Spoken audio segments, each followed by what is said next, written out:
అప్పనపల్లి. సాక్షాత్తు ఆ వెంకటేశ్వరుడే వచ్చి శ్రీ బాలబాలాజీ స్వామిగా కొలువైన పుణ్యక్షేత్రం అప్పనపల్లి.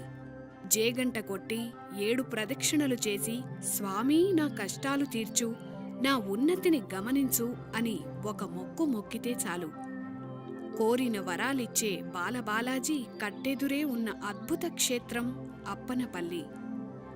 7 ప్రదక్షిణల స్వామిగా, భక్తుల కోర్కెలు తీర్చే కల్పతరువుగా, కోనసీమ వెంకన్నగా, నిత్య కళ్యాణం పచ్చతోరణంగా వర్ధిల్లుతున్న అప్పనపల్లి విహారానికి ఇంతకన్నా ఆహ్లాదకరమైన ప్రాంతమేముంది? తూర్పుగోదావరి జిల్లా మామిడికుదురు మండలంలో వెలసిన కోనసీమ తిరుపతిగా ప్రసిద్ధిగాంచిన దివ్యధామం అప్పనపల్లి శ్రీ బాలబాలాజీ పుణ్యక్షేత్రం.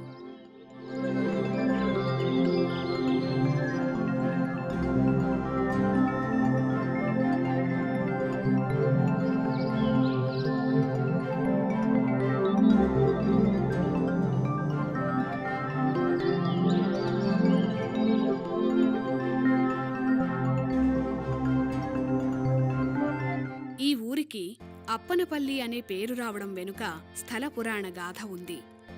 బ్రహ్మమానస పుత్రుడు కశ్యపుడు, అతని 2 ధర్మపత్నులు కద్రువ, వినుత. కద్రువ పిల్లలు నాగులు, వినుత కుమారుడు వైనతేయుడు. వైనతేయుడంటే గరుత్మంతుడు. గరుత్మంతుడు రోజుకో నాగుని భక్షించేవాడు. అలా నాగజాతి ప్రమాదంలో పడింది. ఈ నాగుల సంహారం చూసి జీమూత వాహనుడనే రాజుకి మనసు చెలించింది. ఓసారి శంఖచూడుడనే నాగుని గరుత్మంతుడు భక్షించేందుకు వెంటపడ్డాడు.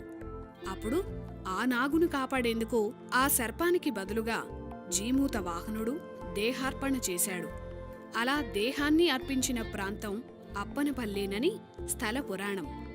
దేహార్పణ ఫలించిన ప్రాంతం కాబట్టి అర్పణఫలిగా, ఆ తర్వాత కాలక్రమేణా ఈ దివ్యధామం పేరు అప్పనపల్లిగా మారిందని పెద్దలు విజ్ఞులు చెప్తారు.